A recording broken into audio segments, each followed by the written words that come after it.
Never thought that I would be talking about a Rolling Stones album on this channel, let alone a new one.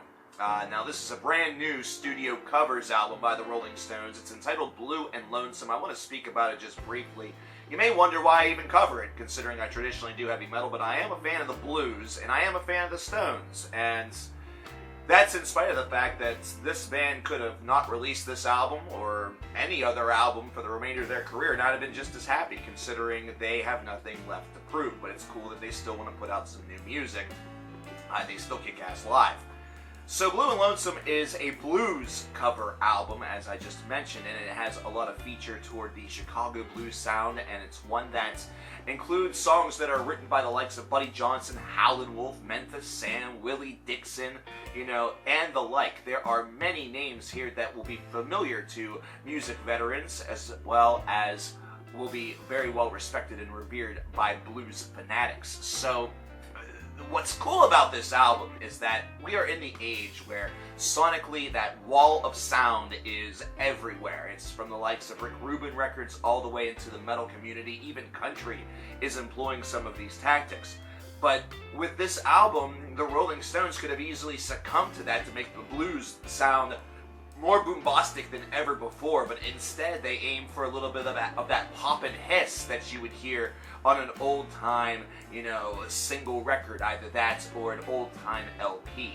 Now, it's not going to sound like the 1920s by any stretch of the imagination, but they at least add a little bit of that, pop and hiss imperfection in order to date this a little bit and give it some extra charm. And you can hear that with Just Your Fool, which was the first single off of this disc, as well as the first one released to the radio. And this is a very quick track. It's 2 minutes and 16 seconds, an old Buddy Johnson standard.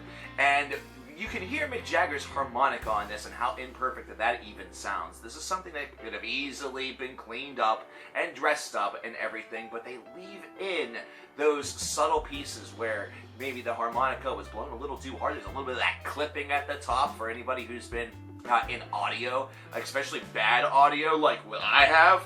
Clipping is something that happens all the time, and there's that high end that's really there, but it causes such a really emotional register that it's what made the original famous, and it's what's going to make this song feel like a very adequate cover, and it certainly does.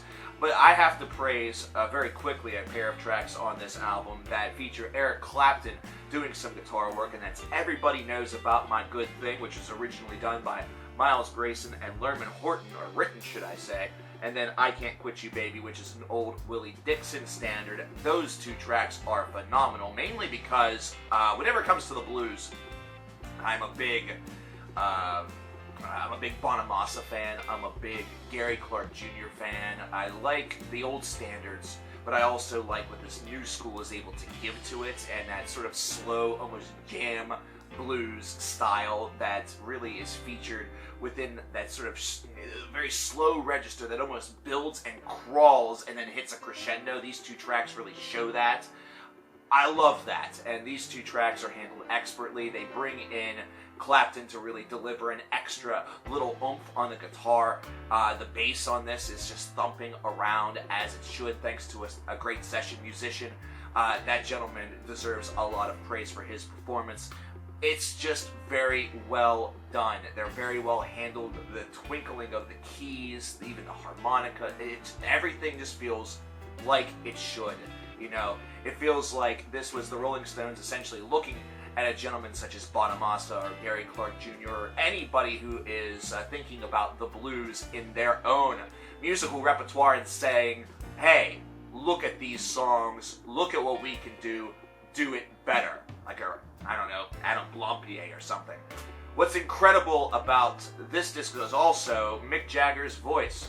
His voice sounds terrific on this album, and it's probably because these are tracks that he has loved for decades and has no doubt been able to hone in, perform live as covers, fun little things for shows, and just deliver. He's sung these, no doubt, for years in preparation for a moment such as this, and it's really exhibited very nicely on Little Rain. This is one where it is mainly Mick's voice that drives this song and gives it a lot of power, and this song really exhibits how they're able to handle one of those, old blues standards where the vocalist is the prominent feature, where that is the source of not only the blues and the emotion, but also of the power, and that's what Mick is able to deliver with this track. There are some throwaways on here, in the opinion of some.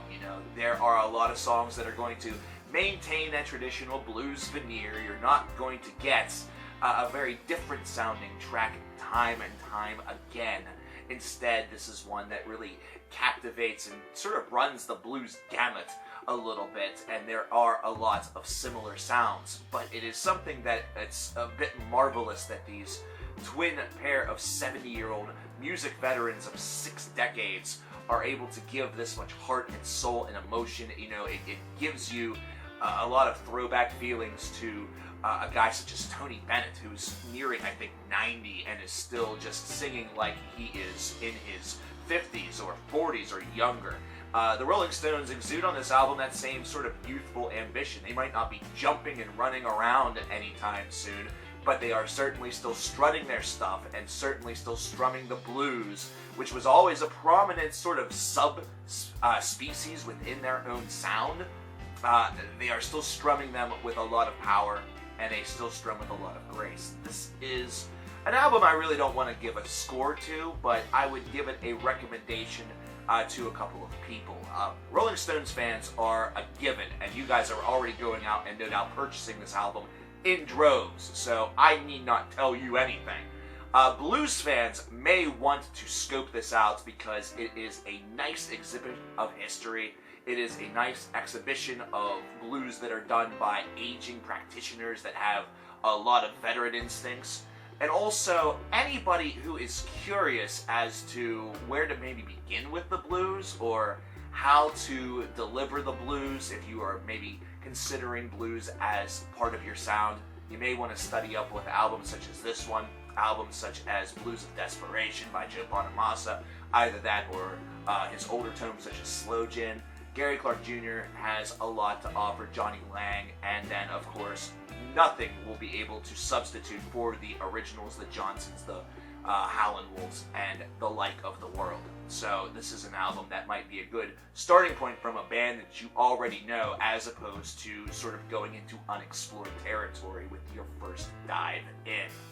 I want to know what you guys think, though, about Blue and Lonesome by the Rolling Stones. I never thought I would say those words on this channel, but this kind of rules. So let me know in the comments below. I'm coverkillernation. I'll talk to you guys next time. Take care. Hey guys, thanks for checking out this video. If you want to scope out other album reviews from 2016, scope out the link to your left. The link to your right will take you to a most recent video here on the coverkillernation channel. So scope that one out. You can also subscribe and scope out my Patreon. Thank you very much. Have a lovely afternoon. Take care.